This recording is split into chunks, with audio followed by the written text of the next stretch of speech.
Pour débuter la section numéro 3, on va souligner le titre. Donc, section numéro 3, la factorisation. Pour être capable de l'utiliser, la factorisation, il faut savoir ce que c'est. Premièrement, la factorisation, c'est quoi? Ça va être de présenter, donc c'est d'exprimer un nombre sous le produit de facteurs. Donc, le produit de facteurs, premièrement, le mot produit veut dire réponse de la multiplication. Donc, on l'a déjà vu en début d'année. Il faut s'en rappeler que le produit, c'est dans le fond, la réponse de la multiplication. Il y a des facteurs, mais dans le fond, c'est les nombres. Les nombres en tant que tels qui sont multipliés un par rapport à l'autre. Donc, il existe plusieurs factorisations d'un nombre. Exemple, si je prends le 24, 24, je suis capable de décrire, de l'écrire selon 4 fois 6, mais je pourrais aussi bien l'écrire 2 fois 2 fois 6, ça me donne aussi 24. Je pourrais l'écrire 2 fois 12, puis je peux l'écrire 3 fois 8. Dans ces plutôt dans ces quatre situations-là, ça représente le même nombre, soit le nombre 24. Notre but dans la factorisation, c'est d'arriver à un seul résultat possible et une seule manière de représenter la factorisation d'un nombre en tant que tel. Bien, cette simple factorisation-là, pour qu'elle soit unique et la plus réduite possible. Donc, si je regarde 4 fois 6, bien 4 et 6, je suis encore capable de les rediviser.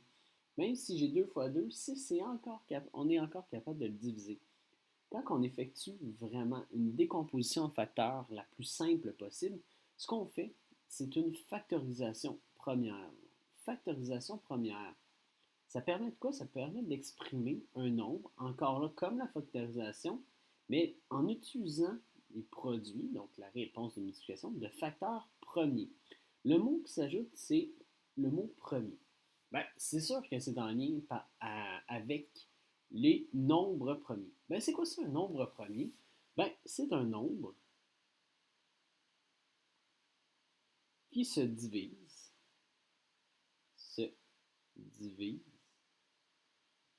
seulement. Donc, se divise seulement par 1 et lui-même. Donc, et lui-même. Si on en fait un exemple, donc l'exemple ici, ben, 11 est un nombre premier parce que les seuls diviseurs, ben, c'est quoi? C'est 1 et 11. Donc, il y a juste lui. Donc, 11, je ne suis pas capable de le diviser par autre chose que lui-même et que 1. Et quand on regarde la notion, donc ça c'était la notion de nombre premier, si on regarde la notion de nombre composé, ben c'est tous les autres nombres. Donc ce sont des nombres. Donc ce sont des nombres qui se divisent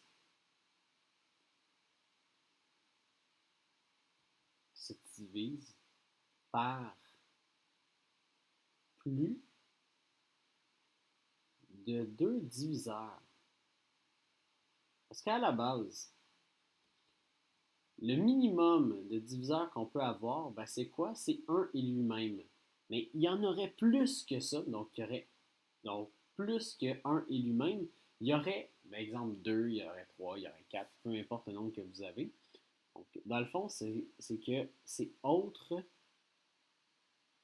que 1, autre que 1 et lui-même. Donc, c'est pour cette raison-là qu'on va dire plus de 2 diviseurs, parce qu'il peut y en avoir quand même une infinité si vous avez un nombre qui est très, très, très, très grand. Pour être capable de savoir à quoi ça va nous servir nécessairement, il faut comprendre comment effectuer une factorisation première. L'idée là-dedans, c'est vraiment de comprendre que cette technique-là va nous aider à résoudre des problèmes mathématiques beaucoup plus complexes qu'on va voir dans quelques cours. Mais pour l'instant, il faut être capable d'effectuer la factorisation première d'un nombre, et ça, c'est en utilisant ce qu'on appelle un arbre des facteurs premiers.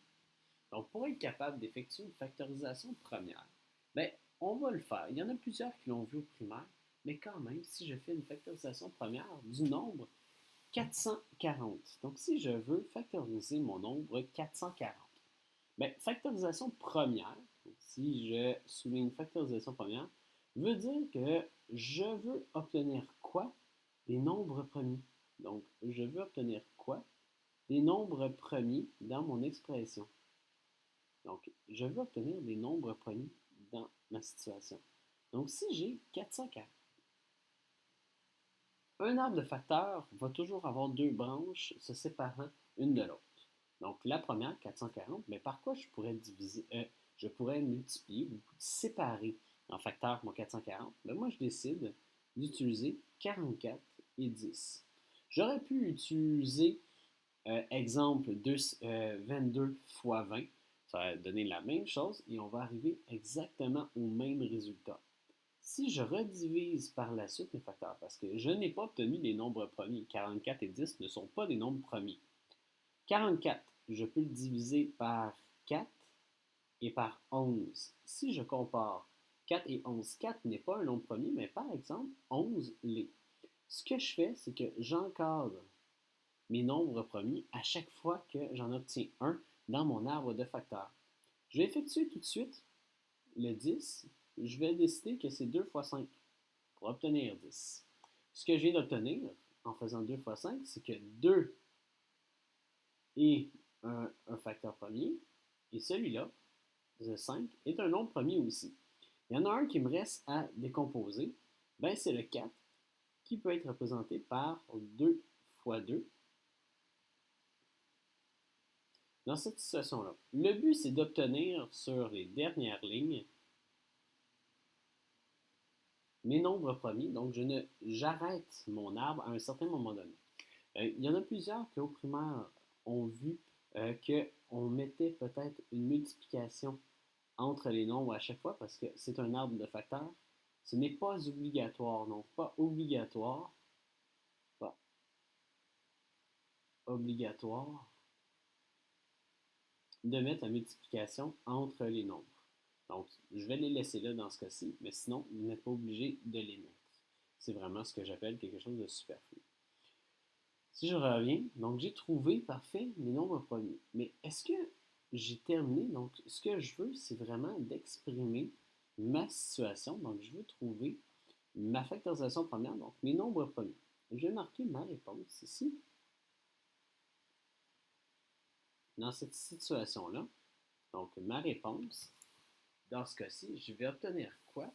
Bien, je vais obtenir que mon 440 peut être exprimé en écrivant 2 fois 2 fois 2 fois 5 et fois 11.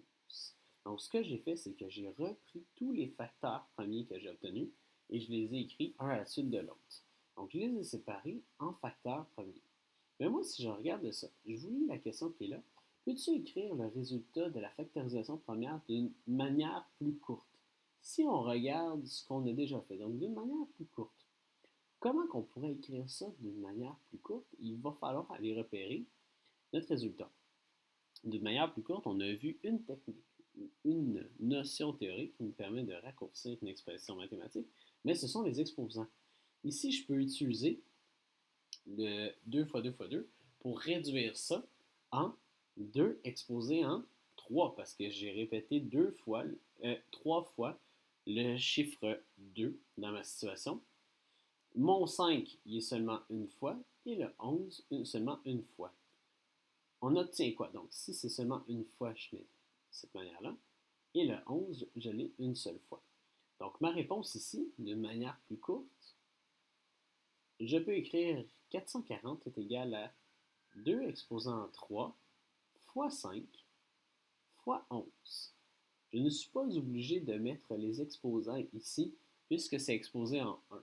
Donc, on le laisse comme ça. Donc, ma réponse finale, en utilisant les exposants, je vais obtenir 2 exposant 3 fois 5 fois 11 pour obtenir une factorisation première de 440. On va le faire, même principe de ce côté-ci. Donc, on va refaire un autre exemple ensemble pour être capable d'effectuer la factorisation première du nombre 168. Donc, 168, je peux le diviser premièrement en 2. Donc, si je divise 168 en 2, je vais obtenir combien? Donc, je vais avoir 75 plus 9. Donc, je vais obtenir 84. 84. 2 est un nombre premier, donc je l'encadre automatiquement. 84. 84, par combien je peux le diviser dans ma situation? Bien, 84, je pourrais aussi le diviser par 2. Donc, j'obtiens 42. Donc, ici, dans ma situation, 2 est un nombre premier, je l'encadre, il me reste 42. 42, je pourrais faire 6 fois 7. 7 étant un nombre premier, là, il me reste mon 6. Le 6 étant 2 et 3, donc 2 et 3. Et j'ai terminé mon arbre des facteurs.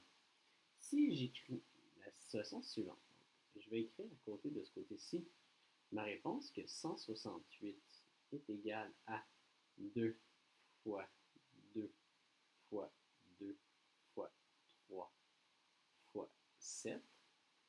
Ben, je suis capable de le réécrire d'une manière beaucoup plus courte.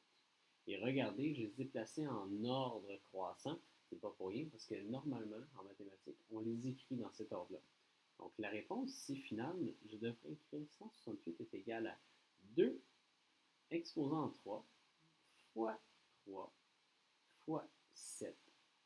Et ça, c'est ma factorisation finale. Donc du côté de la réponse, je vais marquer que 168 est égal à 2 exposant 3 fois 3 fois 7. Donc avec ça, vous allez être capable d'effectuer toutes les factorisations premières. Et juste pour vous donner un avant-goût de ce qu'on va faire, bien, le PGCD, donc le plus grand commun diviseur, et le PPCM, donc le plus petit commun multiple, ce sont deux techniques qui vont nous permettre de résoudre des situations de problèmes qui sont à la fois complexes. Donc très important à retenir, factorisation première qu'on doit décomposer avec la technique de l'arbre en un nombre en facteur premier. Donc très important, ce sont des nombres premiers que nous devons utiliser.